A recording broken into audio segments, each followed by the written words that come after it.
परमात्मा ईश्वर का बहुत धन्यवाद देता हूँ कि मेरे जीवन में ये बेला बहार का आगमन हुआ।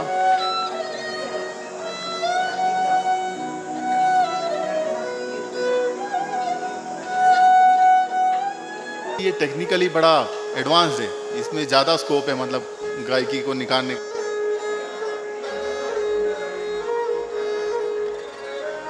दिखने में भी बड़ा खूबसूरत है, मतलब एक जैसे सुंदर स्त्री होती है उस तरह दिखता है। म्यूज़िक के हर फील्ड में इसको बजाया है, मतलब जैसे हिंदी फिल्म म्यूज़िक या क्लासिकल, पंजाबी, गुजराती, मराठी। उन्होंने कुछ ऐसा कुछ टॉन्ट मार दिया कि बोले जो सुर में समझता है वो तबला नहीं बजाता।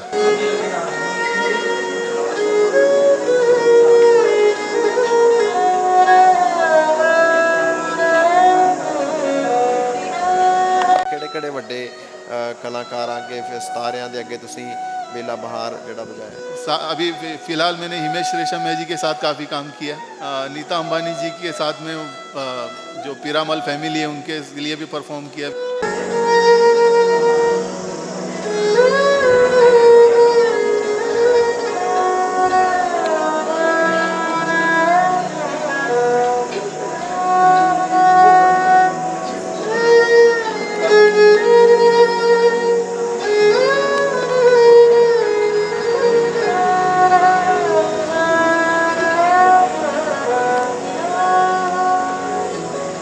ਬਾਬੂਸ਼ਾਹੀ ਦੇਖ ਰਹੇ ਹੋ ਤੁਸੀਂ। ਸੰਗੀਤਕ ਦੁਨੀਆ ਦੀ ਗੱਲ ਕਰੀਏ ਤਾਂ ਚੰਗਾ ਮਿਊਜ਼ਿਕ ਸੁਣਨ ਵਾਲੇ ਜਾਣਦੇ ਨੇ ਕਿ ਜਿਹੜੇ ਸਾਜ਼ ਹੁੰਦੇ ਨੇ, ਸਾਜ਼ਾਂ ਦਾ ਬਹੁਤ ਵੱਡਾ ਰੋਲ ਹੁੰਦਾ ਤੇ ਸਾਜ਼ਾਂ ਦੇ ਵਿੱਚੋਂ ਇੱਕ ਸਾਜ਼ ਹੈ ਬੇਲਾ ਬਹਾਰ। ਉਸ ਦੀ ਅੱਜ ਗੱਲਬਾਤ ਕਰਾਂਗੇ।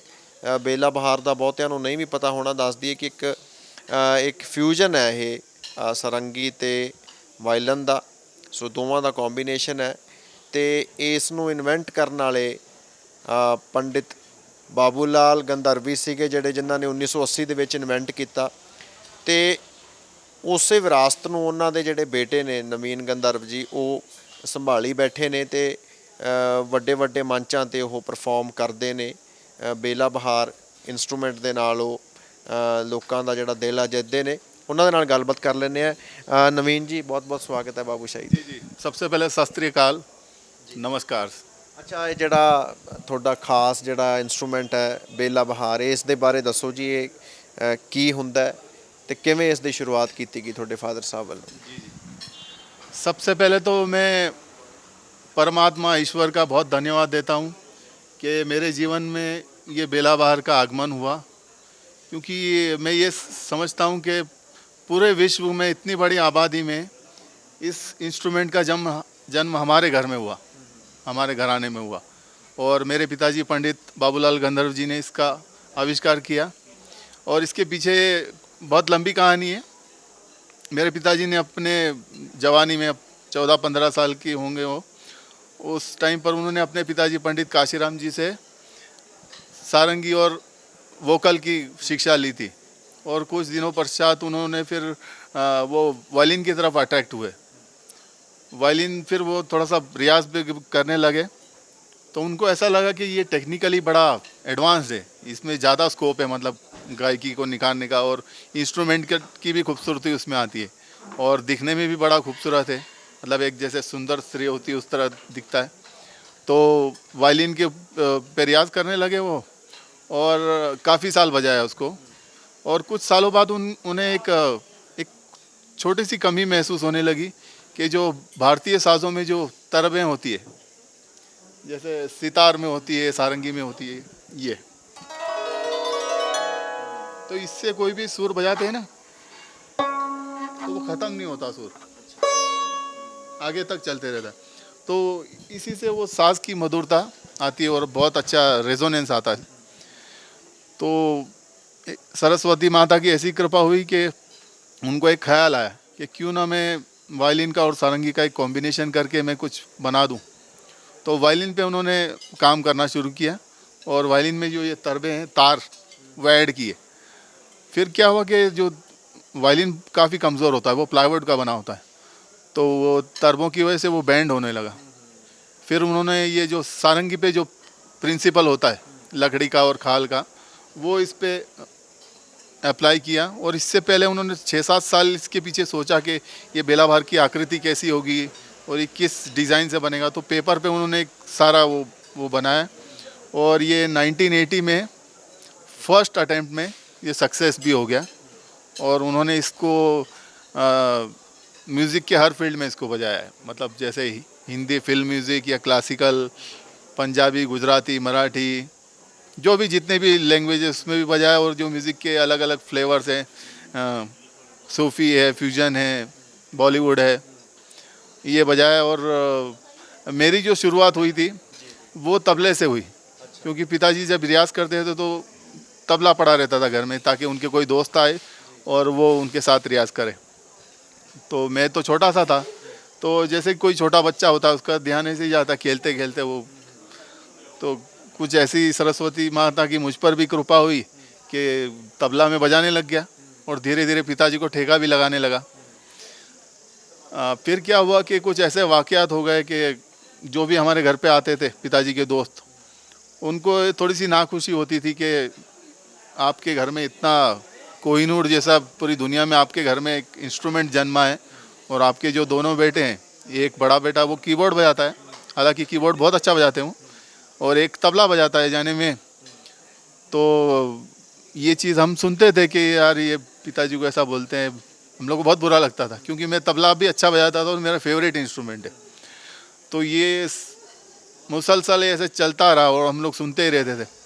और एक बार क्या हुआ कि एक हमारे रिलेटिव से उन्होंने कुछ ऐसा कुछ टॉन्ट मार दिया कि बोले जो सुर में समझता है वो तबला नहीं बजाता। तो ये हमारी माता जी ने सुन लिया और मुझे तो समझ में नहीं आया कि क्या बोले। तो माता जी ने मुझे बोला कि बेटा, अगर तू मेरा बेटा है तो ये साज तू बजा के दिखा।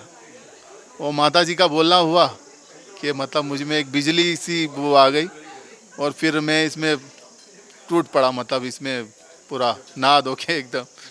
और ईश्वर की कृपा है कि मतलब आज मुझे तबले से कम बेला भार से ज़्यादा जानते हैं।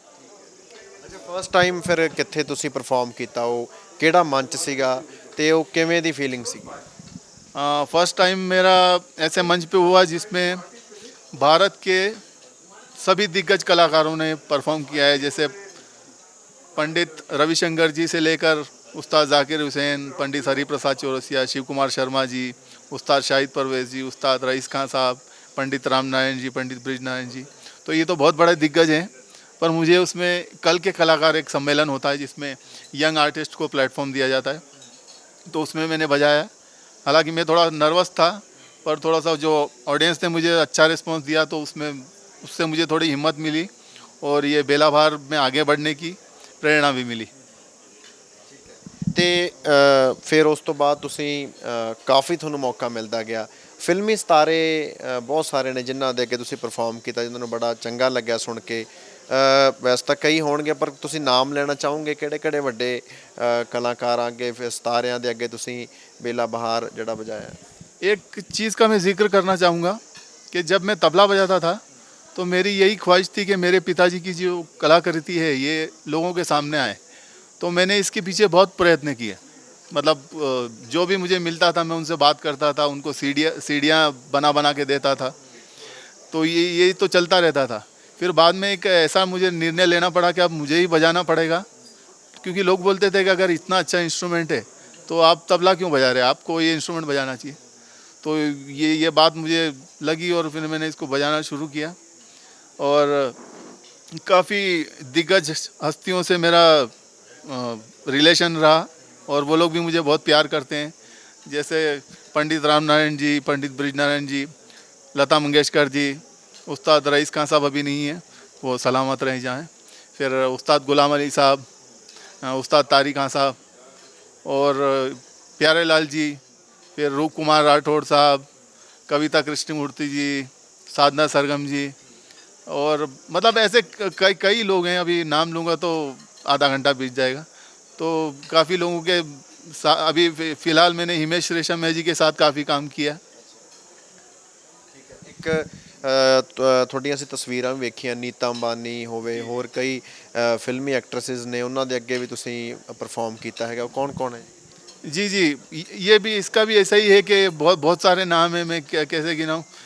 नीता अंबानी जी के साथ में जो पीरामल फैमिली है उनके लिए भी परफॉर्म किया, फिर जो बजाज साहब हैं, फिर अपने बिरला जी की फैमिली है, फिर एसआर ग्रुप के जो रुया साहब हैं उनके लिए भी परफॉर्म किया।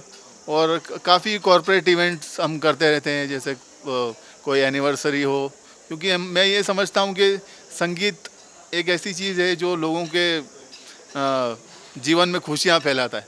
तो मैं इससे कोई परहेज़ नहीं करता हूँ कि हमें तो संगीत बजाना है लोगों के लिए, तो मैं हर किस्म के प्रोग्राम करना पसंद करता हूँ। ਚੈਲੰਜ ਕਿੰਨਾ ਕੁ ਵੱਡਾ ਤੁਸੀਂ ਮੰਨਦੇ ਹੋ, ਕਿਉਂਕਿ ਅੱਜ ਕੱਲ ਵੈਸਟਰਨ 뮤직 ਦਾ ਬੜਾ ਬੋਲਬਾਲਾ, ਯੰਗ ਜਨਰੇਸ਼ਨਸ ਜਿਹੜੀਆਂ ਨੇ ਉਹ ਪੰਜਾਬੀ 뮤직 ਸੁਣਦੀਆਂ, ਹਿੰਦੀ 뮤직 ਸੁਣਦੀਆਂ, ਤਾਂ ਉਹਨਾਂ ਨੂੰ ਵੈਸਟਰਨ ਇਨਸਟਰੂਮੈਂਟਸ ਬੜੇ ਪਸੰਦ ਹੈ। ਇਹਨਾਂ ਦੀ ਆਡੀਅנס ਸ਼ਾਇਦ ਓਨੀ ਨਹੀਂ ਗੀ ਇਹਨਾਂ ਫੋਕ ਇਨਸਟਰੂਮੈਂਟਸ ਦੀ, ਤੇ ਤੁਹਾਡੀ ਕਿੰਨੀ ਕੁ ਆਡੀਅנס ਹੈ ਤੇ ਤੁਸੀਂ ਚੈਲੰਜ ਕਿੰਨਾ ਕੁ ਮੰਨਦੇ ਹੋ? ऑडियंस का ऐसा है कि अभी मैं इंस्ट्रूमेंट के बारे में बता दूं कि शायद कुछ लोग इसको पॉपुलर नहीं समझते होंगे, पर मेरा ऐसा मानना है कि जो जो फेमस इंस्ट्रूमेंट है, जैसे बांसुरी है या तबला है, सितार है, ये कोई 16वीं या उस सेंचुरी में बने थे और अब जाके वो पॉपुलर हो रहे हैं, बज रहे हैं। पर ये बेला बहार मात्र ऐसा इंस्ट्रूमेंट है जो इसी सदी में 1980 में बना, और मैं आपके सामने दूसरी जनरेशन हूँ और पिताजी के शागिर्द भी हैं। तो ये धीरे धीरे पॉपुलर हो रहा है, और ये जैसे ये फेस्टिवल है, ये खुशवंत सिंह जी का लिटरेरी फेस्टिवल है, ऐसे में प्रोग्राम ऐसे होते रहे हैं तो इसकी स्पीड और बढ़ेगी और आप लोगों की दुआ चाहेगी। ਬਹੁਤ ਬਹੁਤ ਸ਼ੁਕਰੀਆ। ਸੋ ਅਸੀਂ ਗੱਲਬਾਤ ਕਰ ਰਹੇ ਸੀਗੇ ਨਵੀਨ ਗੰਧਰਵ ਜੀ ਦੇ ਨਾਲ। ਇਹਨਾਂ ਨੇ ਦੱਸਿਆ ਵੀ ਕਿ ਇਸ ਤਰ੍ਹਾਂ ਦੇ ਨਾਲ ਇਹਨਾਂ ਦੀ ਫਾਦਰ ਸਾਹਿਬ ਦੀ ਜਿਹੜੀ ਵਿਰਾਸਤ ਹੈ ਉਸ ਨੂੰ ਸੰਭਾਲ ਰਹੇ ਨੇ, ਤੇ ਬੇਲਾ ਬਹਾਰ ਇਨਸਟਰੂਮੈਂਟ ਹੈ। ਸੋ ਇਹਦੇ ਬਾਰੇ ਤੁਹਾਨੂੰ ਬਹੁਤ ਸਾਰੀਆਂ ਗੱਲਾਂ ਪਤਾ ਲੱਗੀਆਂ ਹੋਣਗੀਆਂ, ਤੇ ਵਾਕਈ ਤੁਹਾਨੂੰ ਸੁਣਨ 'ਚ ਵੀ ਲੱਗਿਆ ਹੋਣਾ ਕਿ ਕਿੰਨਾ ਪਿਆਰਾ ਇਹ ਇਨਸਟਰੂਮੈਂਟ ਹੈ। ਕਸੌਲੀ ਤੋਂ ਕੈਮਰਾਮੈਨ ਆਕਾਸ਼ਦੀਪ ਦੇ ਨਾਲ ਹਰਸ਼ਬਾਬ ਸਿੰਘ ਸਿੱਧੂ, ਬਾਬੂ ਸ਼ਾਹੀ ਟਾਈਮਸ।